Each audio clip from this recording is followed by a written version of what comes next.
Bible വായിക്കുമ്പോൾ എല്ലാം ഈ ഒരു തോത് വെച്ച് നമ്മൾ കാണുള്ളൂ. മനസ്സിലാവുന്നുണ്ടോ? മറിച്ച് നമ്മൾ ആദ്യത്തെ ഇത് അവരെ ശിക്ഷിച്ചു എന്നാണ് മനസ്സിലാക്കുന്നതെങ്കിൽ നമ്മൾ ബൈബിൾ വായിക്കുമ്പോൾ മുഴുവനും ആ ശിക്ഷയുടെ തോത് വെച്ചിട്ടാ പിന്നെ നമ്മൾ കാണുക എല്ലാം. ഇനി ബൈബിൾ വായിച്ചോ, ബൈബിൾ വായിക്കുമ്പോൾ കംപ്ലീറ്റ് വ്യത്യാസം ഉണ്ടാവും. പക്ഷെ ഈ ഒരു കാര്യം ദൈവിക വെളിപ്പെടുത്തലിലൂടെ നമുക്ക് കിട്ടുന്നത് ആ കാലഘട്ടങ്ങളിൽ കൊടുത്തിരുന്നില്ല. ഈവൻ ഫരിസേയരുടെയും നിയമജ്ഞരുടെയും കാലഘട്ടത്തിൽ അവർ നിയമജ്ഞരാണ്, നിയമം പഠിച്ചിട്ടുണ്ട്, പക്ഷെ വെളിവില്ല. എന്ന് പറഞ്ഞാൽ അതിൻ്റെ കൂടെ രഹസ്യം അവർക്ക് കൊടുത്തത് എപ്പോഴാണ്? നമ്മൾ ഈ 2 ദിവസം മുമ്പുള്ള വായനയിൽ വായിച്ചു. എമ്മാവൂസിലെ ആ ലൂക്ക 24-ാം അധ്യായത്തിന്റെ അവസാനം പറയാണ്, അവൻ വിശുദ്ധ ലിഖിതങ്ങൾ ഗ്രഹിക്കാൻ തക്ക വിധം അവരുടെ മനസ്സ് തുറന്നു. അപ്പൊ ഈ വിശുദ്ധ ലിഖിതങ്ങൾ ഗ്രഹിക്കാൻ തക്ക വിധം യേശു മനസ്സ് തുറന്നത് യേശുവിന്റെ പീഡാസഹനവും മരണവും ഉത്ഥാനവും കഴിഞ്ഞതിന് ശേഷമാണ്. യേശുവിന്റെ പീഡാസഹനവും മരണവും ഉത്ഥാനവും കഴിഞ്ഞതിന് ശേഷം ഉള്ള ആ വെളിപാടിന്റെ ആത്മാവ് വെളിവ് നൽകിയത് ഈ ഉൽപ്പത്തി മുതലുള്ള പുസ്തകത്തിന്റെ അർത്ഥം മനസ്സിലാക്കാൻ അപ്പോഴേ മനുഷ്യന് വെളിവ് കിട്ടുന്നു. അതുകൊണ്ടാണ് ബൈബിൾ കാലഘട്ടങ്ങളിലൊന്നും അവർക്ക് അത് മനസ്സിലായിരുന്നില്ല. ഈ ഫരിസേയരോടും പറഞ്ഞു, നിങ്ങള് വിജ്ഞാനത്തിന്റെ താക്കോൽ കരസ്ഥമാക്കിയിട്ടുണ്ട്, എങ്കിലും നിങ്ങളോ അകത്ത് പ്രവേശിക്കുന്നില്ല, മറ്റുള്ളവരെ പ്രവേശിക്കാൻ അനുവദിക്കുന്നുമില്ല. പക്ഷെ ഒരു വിധത്തിൽ പറഞ്ഞാൽ അവർക്ക് അന്നത് സാധിക്കില്ല. ഇത് സാധിക്കുന്നത് കർത്താവിന്റെ പരിശുദ്ധാത്മാവിന്റെ കൃപ വരുമ്പോൾ മാത്രമേ സാധിക്കുള്ളൂ. ഇപ്പൊ ഞാൻ ആലോചിക്കുകയാണ്, ഇത്രയും നാളുകൾക്ക് ശേഷമാണ്, ഈ 2 വർഷത്തിന് മുമ്പാണ് എനിക്ക് ഇതിന്റെ ഇങ്ങനൊരർത്ഥം മനസ്സിലായത്. ഈ ഇടയ്ക്ക് എന്നോട് കർത്താവ് പറയുന്നുണ്ട്, നീ ഈ ഉത്ഭവഭാവത്തെ കുറിച്ച് കൂടുതൽ പഠിക്കണം. എന്നോട് ഇപ്പൊ പറയാം, ഉത്ഭവഭാവത്തെ കുറിച്ച് കൂടുതൽ പഠിക്കണം. അപ്പൊ ഉത്ഭവഭാവത്തെ കുറിച്ച് ഉൽപ്പത്തി പുസ്തകത്തിലെ 3-4 വചനമല്ലേ ഉള്ളൂ? അതല്ല, ഉത്ഭവഭാവത്തെ കുറിച്ച് ആ 3-4 വചനത്തിൽ എഴുതിയിരിക്കുന്നതിനേക്കാൾ വളരെയധികം രഹസ്യങ്ങളുണ്ട്. അത് പഠിക്കണം. അപ്പൊ ആ ഉത്ഭവഭാവത്തെ കുറിച്ച് നമ്മൾ പഠിക്കുമ്പോഴാണ് വാസ്തവത്തിൽ എന്താണ് പാപമോചനം എന്ന് മനസ്സിലാകുകയുള്ളൂ. നമ്മളെല്ലാവരും എന്തുകൊണ്ട് പാപിയായി മാറി? ഉത്ഭവഭാവം കൊണ്ട്, അല്ലേ? ഉത്ഭവഭാവം കൊണ്ടാണ് എല്ലാവരിലും പാപം വന്നത്. അപ്പോൾ നമ്മൾ ഇന്ന് ജീവിക്കുന്നത്, നിന്നോട് എത്ര പ്രാവശ്യം പറഞ്ഞിട്ട് ഇത് ചെയ്യരുത്, ഇനി നീ ചെയ്യുകയാണെങ്കിൽ നിനക്ക് ഞാൻ ശരിക്കും നല്ല കൊട്ടുതരും, ഇതല്ലേ നമ്മൾ പറയാറുള്ളത്. ഇപ്പൊ നമ്മളിത് പറയുമ്പോൾ വാസ്തവത്തിൽ നമ്മൾ യേശുവിനെ തിരസ്കരിക്കുക ചെയ്യുന്നത്. കാരണം യേശു എന്ന വാക്കിന്റെ അർത്ഥം തന്നെ ദൈവം രക്ഷിക്കുന്നു എന്നാണ്. എന്താണ്? ദൈവം രക്ഷിക്കുന്നു. മനുഷ്യന് സ്വയമേവ രക്ഷ സാധ്യമല്ല. അതാണ് ഫരിസേയരും നിയമജ്ഞരും പിടിച്ചിരുന്നത്. ഞങ്ങള് പ്രമാണങ്ങൾ അനുസരിക്കുകയാണെങ്കിൽ ഞങ്ങള് നീതീകരിക്കപ്പെട്ടു എന്നുള്ള ഒരു സിദ്ധാന്തമായിരുന്നു അവരുടേത്. പക്ഷെ അങ്ങനെയല്ല. അപ്പോ ഈ പൂർവശാപവും ശിക്ഷയും എന്നുള്ളതെല്ലാം യേശു ഒരു വചനം വരുന്നു. ഗലാത്യ ലേഖനത്തിൽ 3-ാം അധ്യായത്തിൽ 13-ാമത്തെ വചനം ഒന്ന് വായിച്ച്. ഗലാത്യ ലേഖനം 3-ാം അധ്യായം 13-ാമത്തെ വചനത്തിൽ പറയുകയാണ്, ശാപം അല്ലേ? എന്താ വായിച്ചേ? ക്രിസ്തു നമ്മെക്കൊണ്ട് ശപിക്കപ്പെട്ടവനായി തീർന്നുകൊണ്ട് നിയമത്തിന്റെ ശാപത്തിൽ നിന്ന് നമ്മെ രക്ഷിച്ചു. കറക്റ്റ്. ക്രിസ്തു, എല്ലാവരും ഏറ്റു പറഞ്ഞുകൊണ്ട്, ക്രിസ്തു നമ്മെ പ്രതി ശപിക്കപ്പെട്ടവനായി തീർന്നുകൊണ്ട് പാപത്തിന്റെ നിയമത്തിന്റെ ശാപത്തിൽ നിന്ന് നമ്മെ രക്ഷിച്ചു. അടുത്ത വചനം കൂടി. എന്തെന്നാൽ മരത്തിൽ തൂക്കപ്പെട്ടവർ ശപിക്കപ്പെട്ടവരായിരിക്കും. അപ്പോ മരത്തിൽ തൂക്കിയത് തന്നെ എന്തുകൊണ്ടാണ്? ശപിക്കപ്പെട്ടവനായതുകൊണ്ടാണ്. ആ ശാപം യേശു ഏറ്റെടുത്തതിലൂടെ മനുഷ്യവംശത്തിന്റെ മേൽ പാപം മൂലമുള്ള ശാപം ഏറ്റെടുത്തു എന്ന് നാം വിശ്വസിക്കണം. ഇതിന്റെ എല്ലാം സാരാംശം എന്താന്ന് വെച്ചാൽ വിശ്വാസ വളർച്ചയാണ്. വിശ്വാസ വളർച്ച. പെട്ടെന്ന് ഒരു പോയിന്റ് പറയാവുന്നത്, നീ വിശ്വസിക്കുമെങ്കിൽ ദൈവമഹത്വം കാണും, ഇല്ലേ? അപ്പോ അവള് ആദ്യം മർത്ത വിചാരിച്ചിരുന്നത് യേശു എന്ത് രോഗമുണ്ടെങ്കിലും മാറ്റണ ഒരാളാണ്.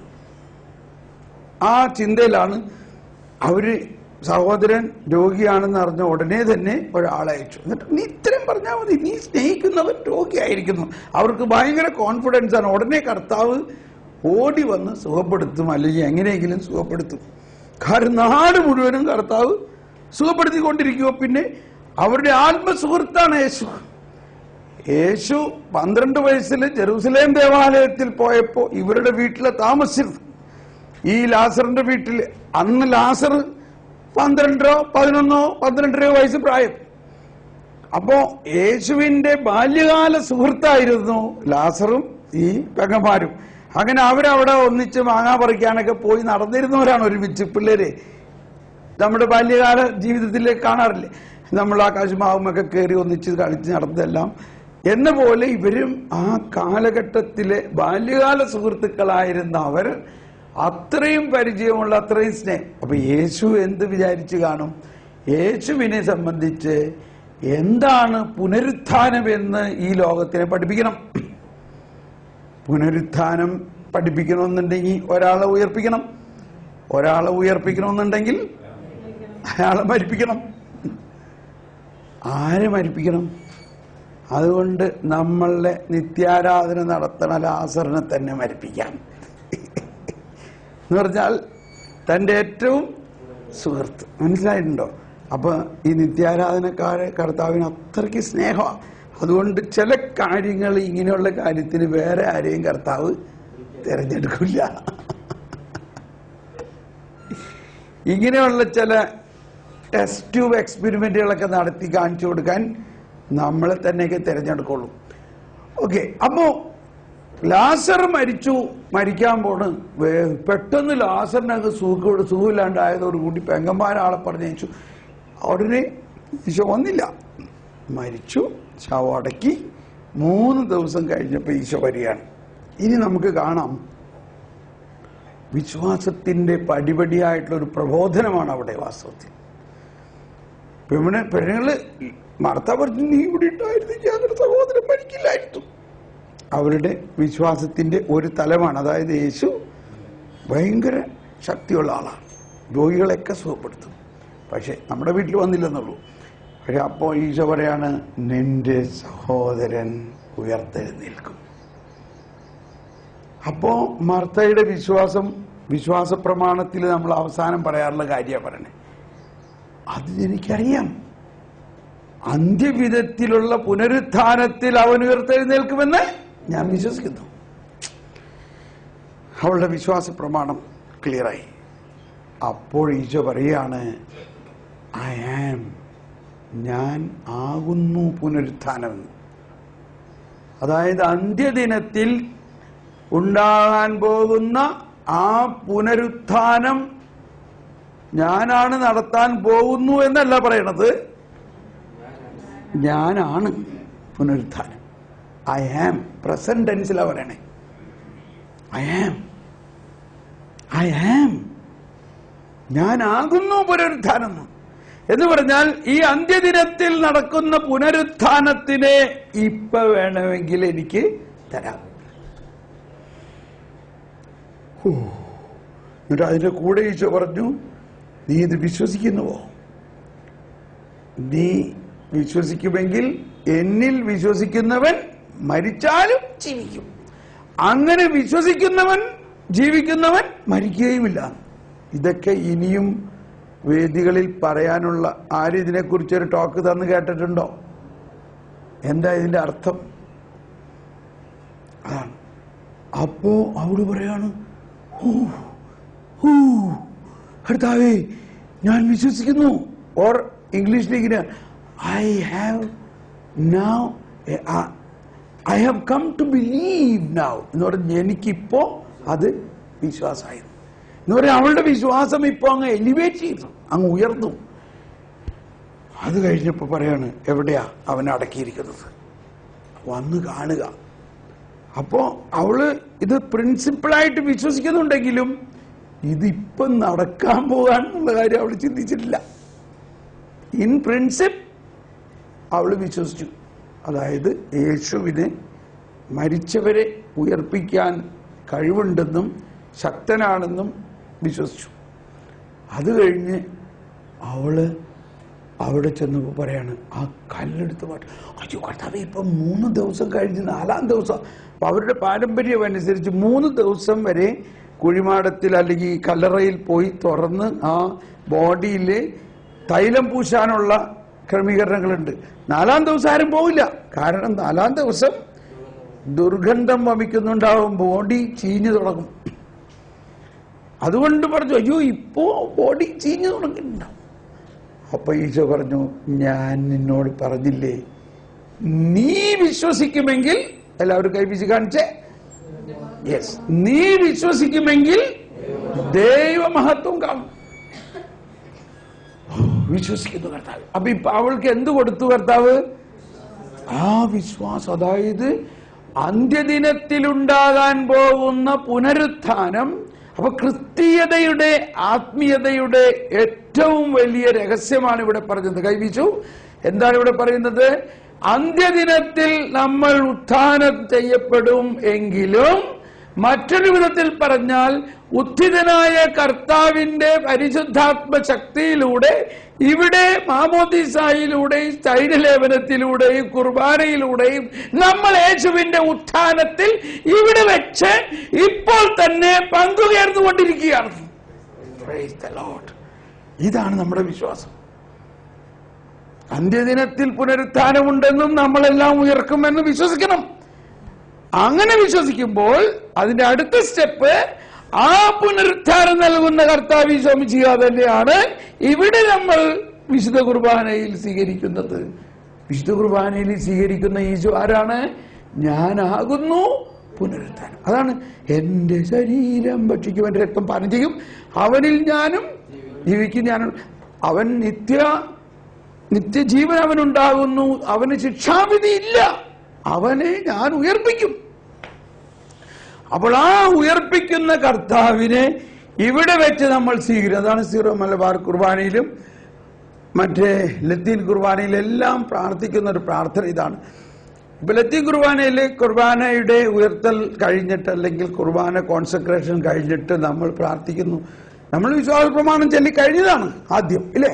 അത് കഴിഞ്ഞിട്ട് വീണ്ടും പറയാണ്, this is the mystery of our faith. ഞങ്ങളുടെ വിശ്വാസത്തിന്റെ രഹസ്യം ഇതാണ്. എന്നിട്ട് 3 കാര്യം പറയുന്നു. അവൻ മരിച്ചു, അവൻ ഉയർത്തു, അവൻ വീണ്ടും വരും. ഇത് നമ്മൾ വിശ്വസിക്കുന്നു. ആരാണത്? ഇവിടെ ഇരിക്കണ ഇയാള്. ഇവിടെ ഇപ്പോ ഈ വിശുദ്ധ കുർബാനയിൽ ഈ അപ്പവും മീഞ്ഞും യേശുവായിട്ട് മാറിയിരിക്കുന്നു. ഈ യേശുവിൽ ഞാൻ വിശ്വസിക്കുന്നു. വിശ്വാസ പ്രമാണം നമ്മൾ ചൊല്ലിക്കഴിഞ്ഞതാണ്. ഇപ്പൊ വീണ്ടും വിശ്വാസ പ്രമാണത്തിന്റെ ഘാതനായിട്ടുള്ള, അതിന്റെ കോറായിട്ടുള്ള ഒരു കാര്യം പറയാണ്, this is the mystery of our faith. ഇതാണ് ഞങ്ങളുടെ വിശ്വാസത്തിന്റെ രഹസ്യം. ക്രിസ്തു മരിച്ചു, ക്രിസ്തു ഉയർത്തു, ക്രിസ്തു വീണ്ടും വരും. എവിടെയാ ക്രിസ്തു? ഇതാ ഇവിടെ നമ്മുടെ മുമ്പിൽ. ഈ നമ്മൾ സ്വീകരിക്കാൻ പോകുന്ന ക്രിസ്തു, അല്ലെങ്കിൽ ഈ പ്രസാദവരം, അതാണ് സുറിയാനി കുർബാനയിൽ അവസാനം പറയുന്നത്.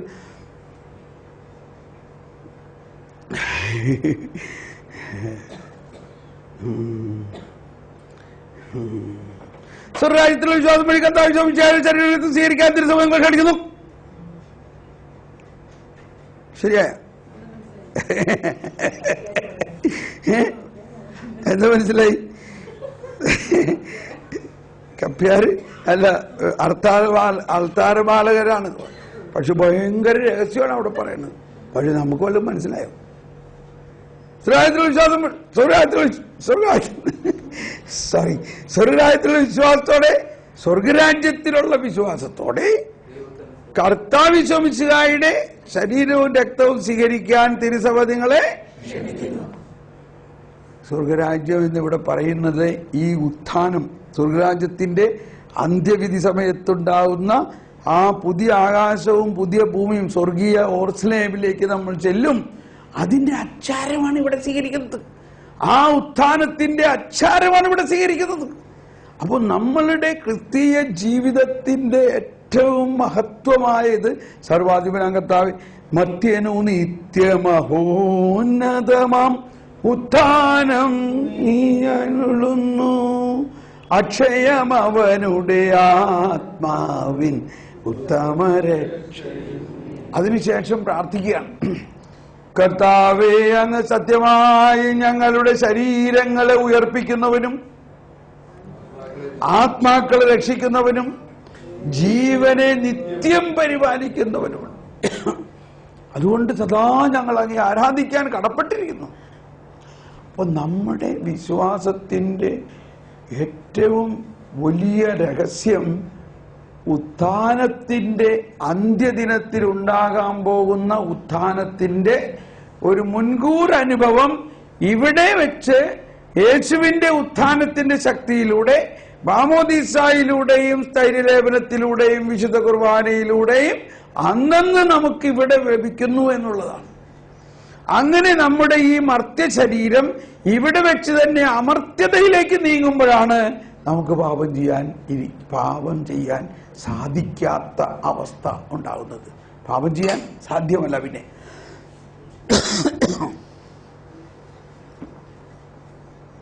അതുകൊണ്ടാണ് പൗലോസ് ശ്രീയുടെ ലേഖനത്തിൽ പറയുന്നത്, യേശുക്രിസ്തുവിനെ മരിച്ചവരിൽ നിന്നും ഉയർപ്പിച്ചവന്റെ ആത്മാവ് നിങ്ങളിൽ വസിക്കുന്നുണ്ടെങ്കിൽ യേശുക്രിസ്തുവിനെ ഉയർപ്പിച്ചവൻ നിങ്ങളുടെ മർത്യ ശരീരങ്ങൾക്ക് നിങ്ങളിൽ വസിക്കുന്നതിന്റെ ആത്മാവിലൂടെ പുതുജീവൻ നൽകും. അപ്പൊ യേശുക്രിസ്തുവിനെ ഉയർപ്പിച്ച ആ ആത്മാവ് നമ്മളിൽ ഇപ്പോഴുണ്ട്. ഇനി നമ്മൾ എന്ത് പാപം ചെയ്താലും ഈ ഉയർപ്പിന്റെ ആത്മാവ് അതിനെ കശക്കിയെടുത്ത് മാറ്റും. അതിനുവേണ്ടി അവിടെ ഇരിക്കണേ. പക്ഷെ ഇത് നമ്മൾ പറയാത്തത് എന്തുകൊണ്ടാണ്? ഈ വിശ്വാസത്തിലേക്ക് നമ്മൾ ഉയരണം. രണ്ട്, നമ്മളുടെ ചിന്ത നമ്മൾ ഇങ്ങനെയൊക്കെ പറയുകയാണെങ്കിൽ ഇവർ കൂടുതൽ പാപം ചെയ്യുന്നതാണ്. അതുകൊണ്ടൊരല്പം ഭയപ്പെടുത്തി കൊണ്ടുപോണ ഒരു സൂത്രമാണ്. ഇങ്ങനെയൊക്കെ പറഞ്ഞാൽ ഭയപ്പെട്ട് ആൾക്ക്. പക്ഷെ അതുകൊണ്ട് എന്താ, ഈ പറഞ്ഞ മാതിരി ധ്യാനം കൂടാൻ വന്ന് ധ്യാനം കൂടിക്കഴിഞ്ഞപ്പോ എന്റെ പാപം മാത്രമല്ല പൂർവികരുടെ പാപവും കൂടി ഞാൻ കൊണ്ടുപോകണ ഗതികേട് വന്നേക്കണം. ഈശോ യോഹന്നാന്റെ സുവിശേഷത്തിൽ ഒരു കണ്ണുപൊട്ടന്റെ കാര്യത്തിൽ എന്താ പറഞ്ഞത്? ഉടനെ ഒരുപക്ഷെ ഇതേ പ്രശ്നമായിരുന്നു. അവൻ ആരുടെ പാപം കൊണ്ടാ അവന് ഈ അപ്പൊ അവിടെ എന്താ പറഞ്ഞത്? ഇത് അവന്റെയോ അവന്റെ മാതാപിതാക്കളുടെയോ പാപം കൊണ്ടല്ല, ഇത് ദൈവത്തിന്റെ മഹത്വം വെളിപ്പെടാൻ വേണ്ടിയാണ്. ഇനി ഉൽപ്പത്തി പുസ്തകം മത്തായിയുടെ സുവിശേഷത്തിൽ പുതിയ നിയമത്തിന്റെ ഉൽപ്പത്തി എന്ന പോലെ മത്തായിയുടെ സുവിശേഷം 1-ാം അധ്യായത്തിൽ യേശുവിന്റെ വംശാവലി ഗ്രന്ഥത്തിൽ പറയുന്നത് നോക്കിയേ. അതിനകത്ത് പല പല സംഭവങ്ങളും കണ്ടോ. യൂദാക്ക് താമാർ എന്ന ഒരു പെണ്ണിൽ ഉണ്ടായതാണ് പേറാസും സേറായും. അപ്പൊ താമാർ യൂദായുടെ ഭാര്യ ആയിരുന്നോ? അല്ല. അതുപോലെ തന്നെ റാഹാബ് എന്ന ഒരു വേശ്യയിലുണ്ടായതാണ് മറ്റൊരാൾക്ക്. അതുപോലെ തന്നെ ദാവീദിന്റെ മകനായ സോളമൻ ദാവീദിന്റെ ഊറിയായുടെ ഭാര്യയിലുണ്ടായതാണ്. അപ്പൊ ദാവീദിന്റെ ഭാര്യയിലുണ്ടായ ആളല്ല സോളമൻ. ഇതൊക്കെ എവിടെ? ഇതൊക്കെ യേശുവിന്റെ തറവാട്ടുകാരാ, യേശുവിന്റെ വംശാവലിയിലാണ്. ഇനി സോളമൻ എത്ര ഭാര്യമാരുണ്ടായിരുന്നു? സോളമന് 700 ഭാര്യമാരും 300 ഉപഭാര്യമാരും ഉണ്ടായിരുന്നു. മാത്രമല്ല സോളമൻ നിരവധി തിന്മ ചെയ്ത് ഈ ഭാര്യമാരുടെ ദേവന്മാരെ ആരാധിക്കുകയും അവർക്ക് അമ്പലം ഉണ്ടാക്കി കൊടുക്കുകയും അങ്ങനെ സത്യദൈവത്തിലുള്ള വിശ്വാസത്തിൽ നിന്ന് തന്നെ അകന്നുപോയി. നമ്മൾ വിചാരിക്കും ഇത്രയും ജ്ഞാനിയായ സോളമൻ എന്തുകൊണ്ട് ഇങ്ങനെ സംഭവിച്ചു? എന്തുകൊണ്ട് സംഭവിച്ചു? അന്ന് യേശുക്രിസ്തു വന്നിട്ടുണ്ടായില്ല. യേശുക്രിസ്തുവിലൂടെയുള്ള പാപപരിഹാരത്തിന് യേശുക്രിസ്തുവിലൂടെ മാത്രമല്ലേ പാപപരിഹാരമുള്ളൂ?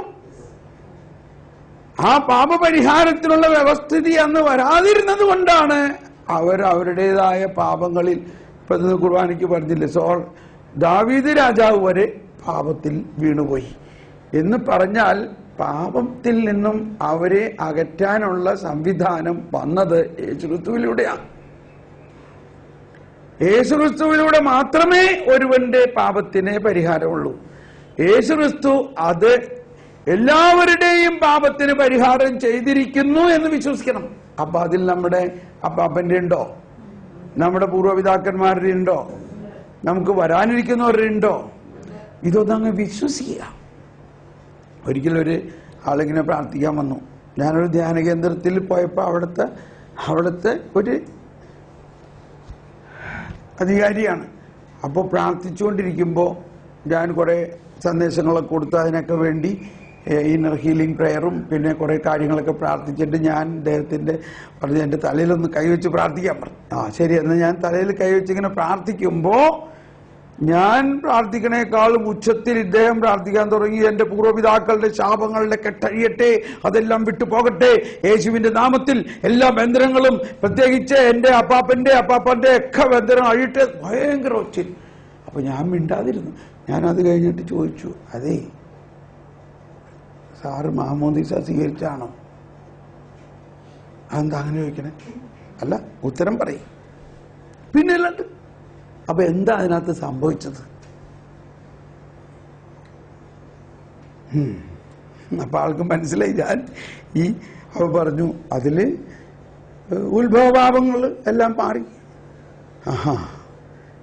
അവിടെ മുതല് ഈ കുഞ്ഞിന്റെ മാതാപിതാക്കളും അവരുടെ മാതാപിതാക്കളുടെ ഒക്കെ പാപം അതിനകത്ത് മുറിഞ്ഞോ ഇല്ലയോ?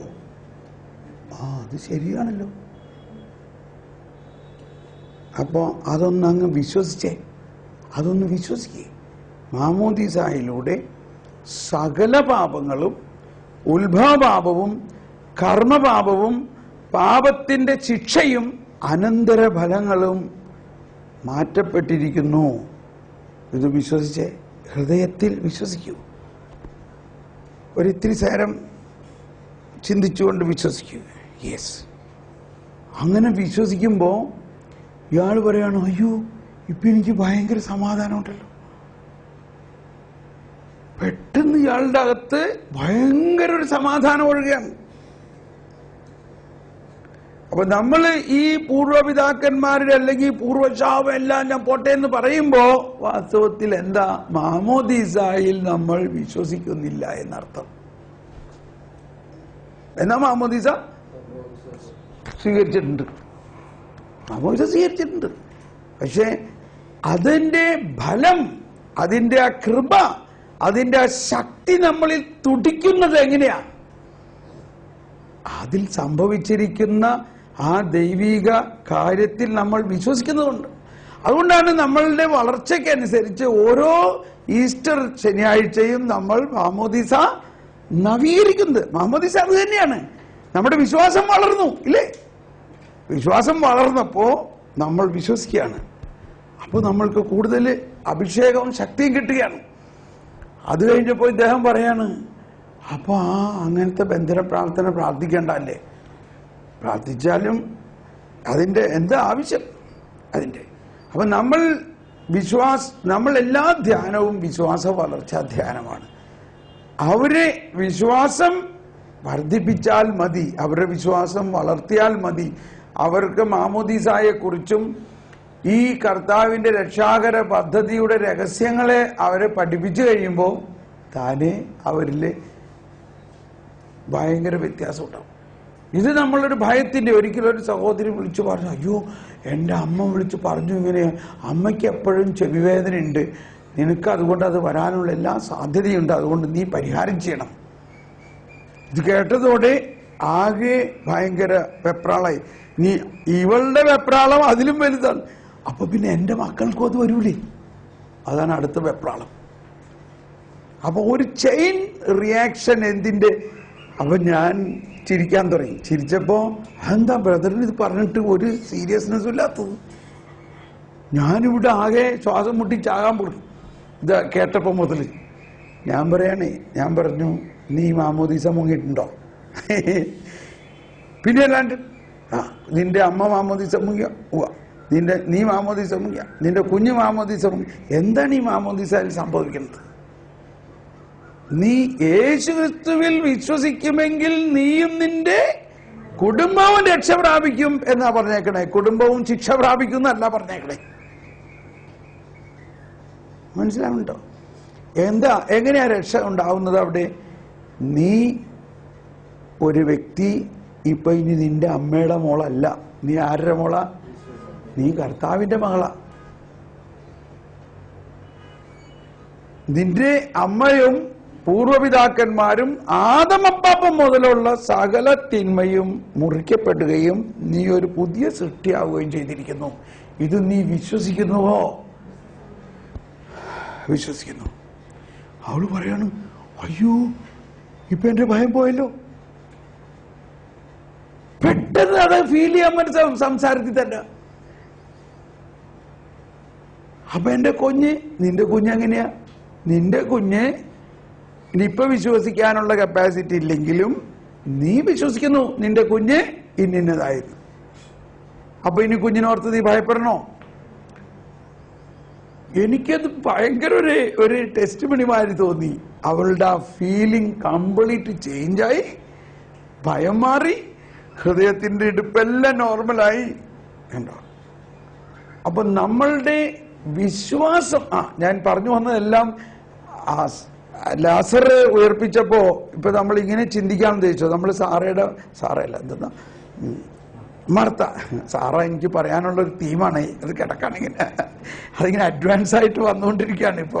പക്ഷെ ഇന്നിപ്പോ സാറിനെ പറയാൻ പറ്റുമെന്ന് തോന്നുന്നില്ല. നോട്ട്, നമുക്ക് ചായ കുടിക്കാനുള്ള സമയമായോ?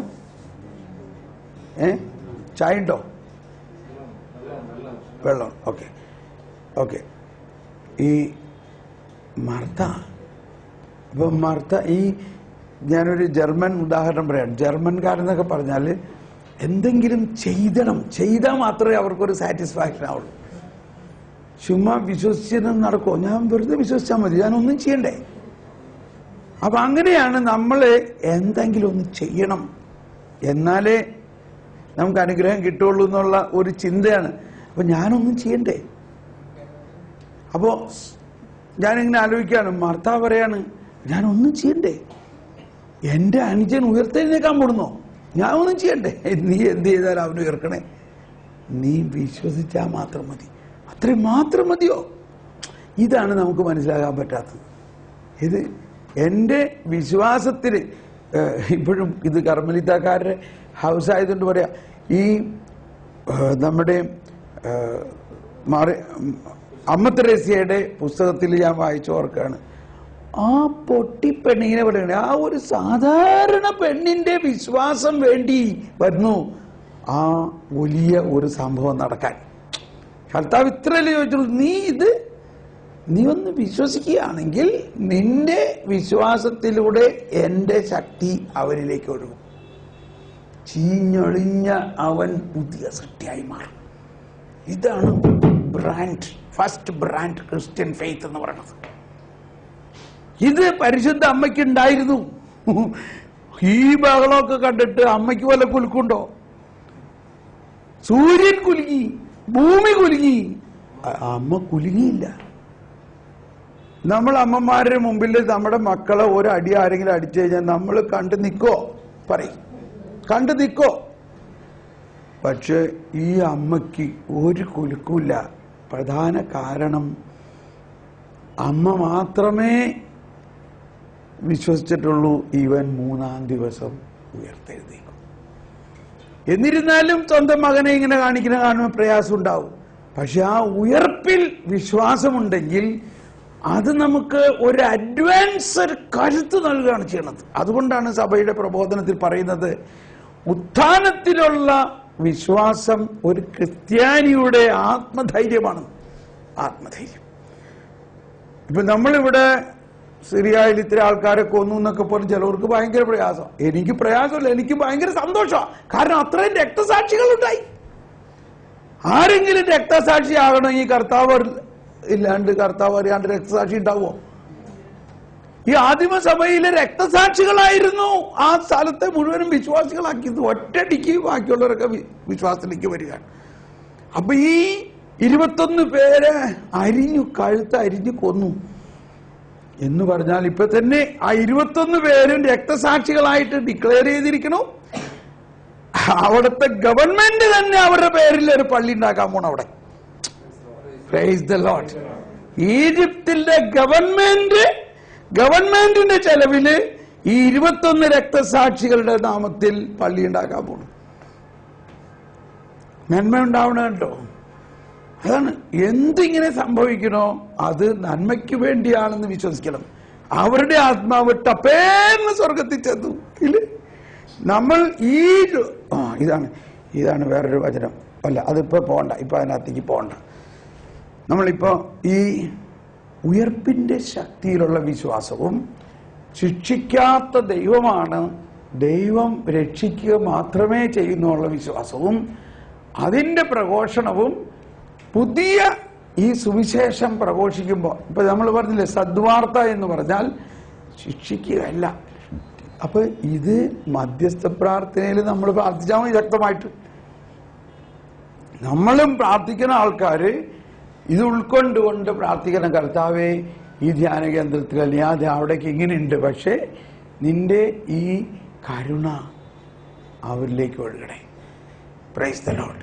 നമുക്കൊരു ചെറിയ ബ്രേക്ക് എടുത്ത് വെള്ളമെല്ലാം കുടിച്ച് ഒന്ന് പെട്ടെന്ന് വായോ, 10 minutes കേട്ടോ, എന്നിട്ട് നമ്മൾ ക്ലാസ് തുടരും.